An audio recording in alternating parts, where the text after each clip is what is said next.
So I thought it would be good to go over the 5 things that I think right now that I'm a little bit fearful of, that I think can kind of bring down the positivity of the market, bring down the market in general. And these are the 5 things that I wanted to touch on just briefly today: inflation and interest rates, geopolitical concerns, corporate earnings, market valuation, and of course, a list wouldn't be complete unless we spoke about the second largest economy in the world, which is China.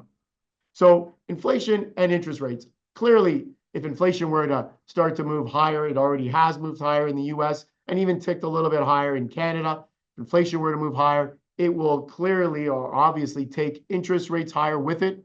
We've seen the 2-year rate in the United States recently, with the recent uptick in inflation, touch pretty close, or I think it actually touched 5% briefly. We've seen the 10-year get up to about 4.6, 4.7 on the 10-year government bond rate in the US, and that's because inflation has gone from 3% to about 3.5%. 4 rate seems to be still slowly but surely coming down, but inflation is not moving as quickly to the downside as much as the Federal Reserve would like to see. We have a chart here on inflation and interest rates, and you can see here the orange dots are the inflation, and you can see that the blue graph, the blue chart here is the S&P 500, and that's over almost 100 years of data. So you can see that inflation has been relatively low for most of the time. When inflation spikes up a little bit, at times we can see the S&P 500 sell off. The second point I wanted to touch on that could take down this market or cause problems for the market: geopolitical events or geopolitical concerns. And we spoke a bit about that off the top of the show a little bit earlier in the show. I have a chart here that talks about market crises and subsequent returns. And I think it's a great chart. You can see here, market-related decline in the second column. You can see all the big negative numbers, months to recover. You can see how long it took. And then 1 year later, look at all these returns. September 11th was the one time that it still showed a negative 1 month or 1 year later. And then 2 years later, it was up by almost 7.5%. But outside of that, 1 year later, all the returns are higher. So geopolitical events, what happens in the Middle East, definitely going to play a part, or an important part, as to how the markets do, the uncertainty, the oil, right? If there's a fear that, if Israel were to attack areas that Iran is storing their energy, their oil that they export to China and various countries, that obviously could present an issue and a spike in oil prices. So geopolitical events, I think you need to be mindful of that, and I know a lot of people are.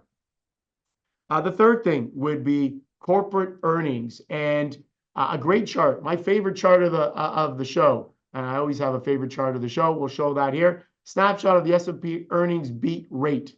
And you can see here, on average, corporate earnings beat, let's say, in that 70 to 80% range, sometimes above 80%, as you can see here, but a 70, 75% range. And we'll see what the earnings beat percentage is this time when we have corporate earnings come out over the next, let's call it, couple of months.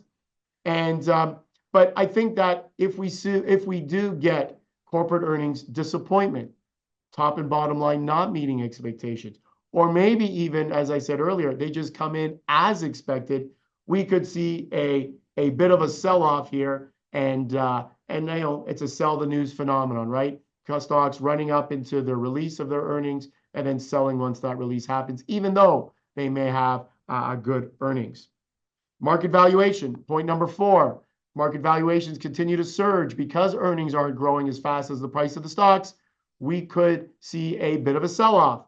Right now, PE ratios for the S&P somewhere around just around 20 times, which is historically a little bit high for the market. We have an S&P 500 PE ratio chart, which we'll show you here. You'll see a huge spike. I believe that spike is in the early 2000s. There it is. But you can see on the far right-hand side that the chart is definitely moving to the upside. So we are seeing valuations moving a lot higher in the last, let's call it 6 months or so. We went from a market that was oversold to now in many areas a market that's been overbought. So if valuations continue to rise, I think that could be an issue for the overall market. And last but not least, my fifth point is China. And we have a chart on China, which we can show. China GDP growth, obviously very important for how the markets do globally around the world. You can see here that the growth in China has been a lot higher earlier on. Years ago, it's definitely come down, and they're struggling. They're struggling with growth right now. They're struggling with this issue with the United States, this tit for tat sort of thing.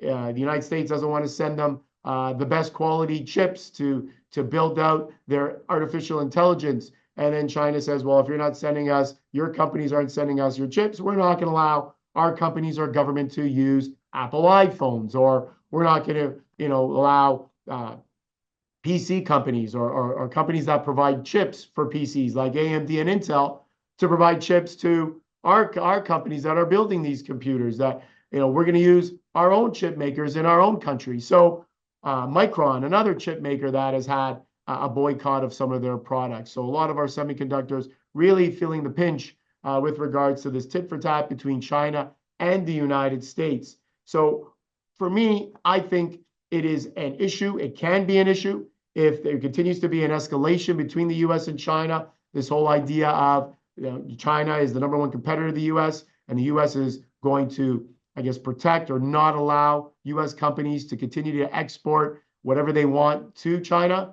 Well, you can bet that China is going to do certain things to retaliate on their side as well. So those are the 5 things that I think individual investors, again, should keep an eye on that potentially have the ability to take down this market, at least for the short term, until cooler heads prevail.